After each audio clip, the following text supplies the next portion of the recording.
নমস্কার বন্ধুরা, আমি শ্রাবণী। আমার রান্নাঘর চ্যানেলে আপনাদের সকলকে স্বাগত।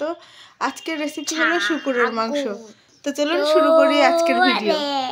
বন্ধুরা, আজকে আমাদের রান্না হবে পর্ক। তো এই পর্ক রান্না করতে করতে তো চলুন আপনাদের একটা গল্প বলি। তো আগে দেখে নিই যে পর্ক রান্নার জন্য কি মশলা লাগবে। এখানে আমি নিয়ে নিয়েছি 3টে পেঁয়াজ, 2টো রসুন, 1 টুকরো আদা। তো এগুলো পেস্ট করতে হবে। রসুন আর পেঁয়াজটা তো আগে পেস্ট করতে হবে, তারপরে আদা লঙ্কা আর জিরে এটা পেস্ট করতে হবে। তো গল্পটা হলো এই যে একবার আমি পিকনিকে গেছি।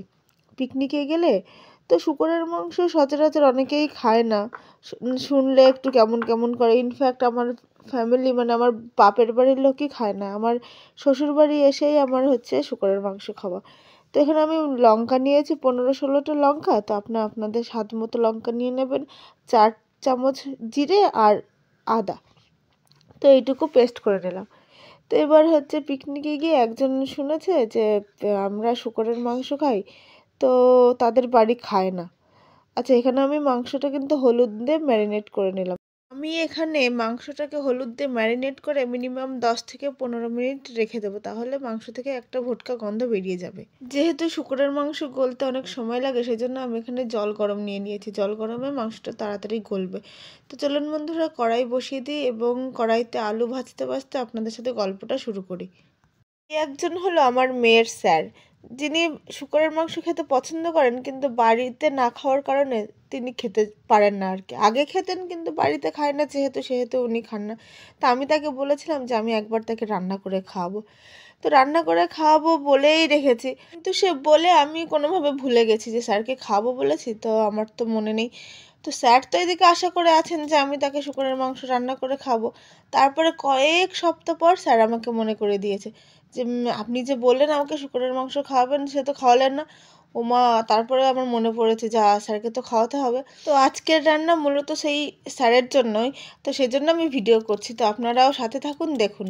আমি এখানে ফোড়নের জন্য কড়াইয়ের উপর জিরে আর তেজপাতা দিয়ে দিয়েছি। জিরে আর তেজপাতাটা ভেজে তার মধ্যে পেঁয়াজ আর রসুনের পেস্টটা ঢেলে ভালো করে ভেজে নেব। পেঁয়াজ আর রসুনের পেস্টটা কষাই করতে করতে তার মধ্যে আমি একটা টমেটো দিয়ে দেবো। তো 1 টুকরো মিডিয়াম সাইজ টমেটো আমি এখানে দিয়ে দিলাম। এখানে কিন্তু মশলা কষানোটা খুব ইম্পর্টেন্ট। আমি প্রতিটা ভিডিওয় বলেছি, বিশেষ করে মাংসের ভিডিওয়, যে মাংসের কষানোর উপরে বা মশলা কষানোর উপরে ডিপেন্ড করে মাংসের টেস্ট। তো এখানে আমি মশলাটা ততক্ষণ না কষাবো যতক্ষণ না এর থেকে তেল ছাড়ছে। এর মধ্যে আমরা দিয়ে দেবো এতে সামান্য একটু লবণ ও হলুদ। এবার লবণ হলুদ দিয়ে ভালো করে নাড়াচাড়া দিয়ে যখন দেখবো যে মশলা থেকে তেল ছাড়তে শুরু করেছে, তখন তার মধ্যে দিয়ে দেবো সেই জিরে লঙ্কা আর আদার পেস্ট। কেমন? এই জিরে লঙ্কা আর আদার পেস্টটা দিয়েও কিন্তু আমাদের তত সময় ভাজতে হবে, মানে যতক্ষণ না এর মধ্যে তেল ছাড়া শুরু হচ্ছে। এই মশলা ভাজতে কিন্তু অনেকটা সময় লেগে যায়, কিন্তু ধৈর্য ধরে ধরে ভাজতে হবে যাতে কড়াইয়ের নিচে লেগে না যায়। মশলা কিন্তু পুড়ে গেলে আবার ভালো লাগবে না খেতে, পোড়া পোড়া গন্ধ বেরোবে, সেদিকে খেয়াল রাখতে হবে। বারবার নাড়াচাড়া দিতে হবে এবং নাড়তে নাড়তে যখন দেখবেন যে তেল ছাড়তে শুরু করেছে এবং একটা মশলা ভাজার সুন্দর একটা গন্ধ বেরোতে শুরু করেছে, তখন বুঝবেন যে মশলাটা হয়ে গেছে। ঠিক এরকম একটু দেখতে হবে, তখন বুঝতে হবে যে মশলার ভাজাটা হয়ে গেছে। মশলা ভাজার পর এবার আমরা এর মধ্যে মাংসটাকে ছেড়ে দিলাম। এবার মাংসটাকে ছেড়ে দিয়ে ভালো করে নাড়াচাড়া দিতে শুরু করেছি। গ্যাসের ফ্লেম কিন্তু হাই করে রাখতে হবে। এবার মশলা ভাজার সময় যদি আপনারা প্রয়োজন মনে করেন যে গ্যাসের ফ্লেমটা মিডিয়াম হাই রাখতে পারেন, কারণ মশলা তো বেশি পুড়ে গেলে আবার সমস্যা হয়ে যায়, সেজন্য একটু সেফটির জন্য যে মিডিয়াম ফ্লেমে দিই। কিন্তু মাংস দেওয়ার পরে কিন্তু আপনার ফ্লেম হাই রাখতে হবে, তাহলে রান্নাটা ভালো হবে।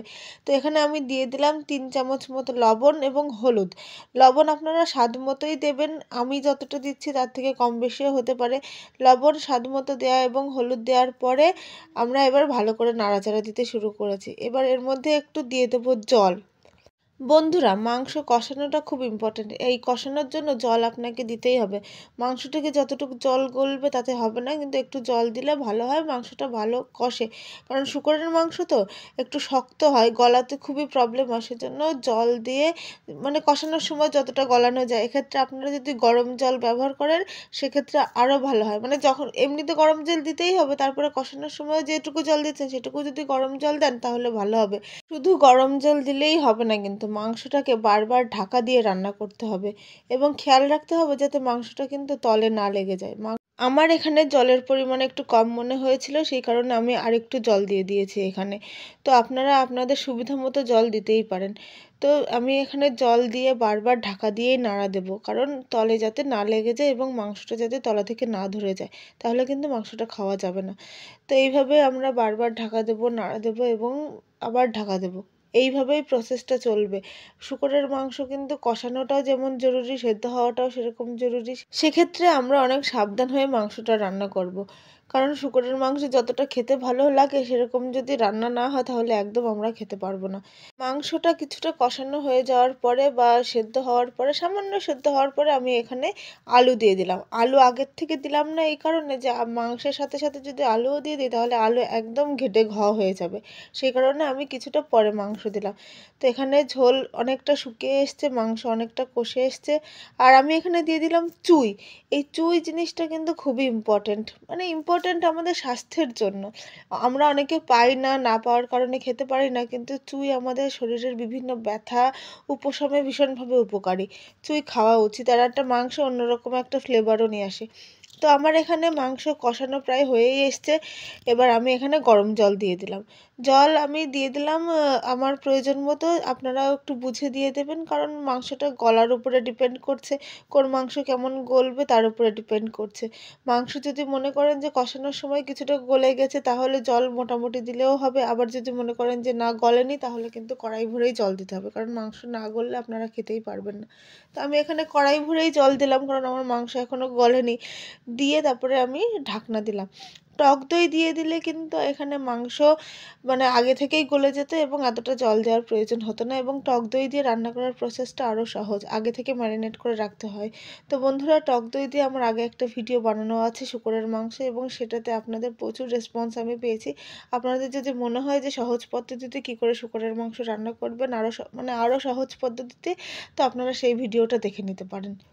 বন্ধুরা, এখানে বারবার ঢাকনা তুলে নাড়া দিতে হবে যাতে তলায় না লেগে যায়। এবার আমি গরম মশলার জন্য আপনাদের দেখিয়ে নেই এখানে কি নিয়েছি। এলাচ, লবঙ্গ, দারচিনি আর হচ্ছে গোলমরিচ।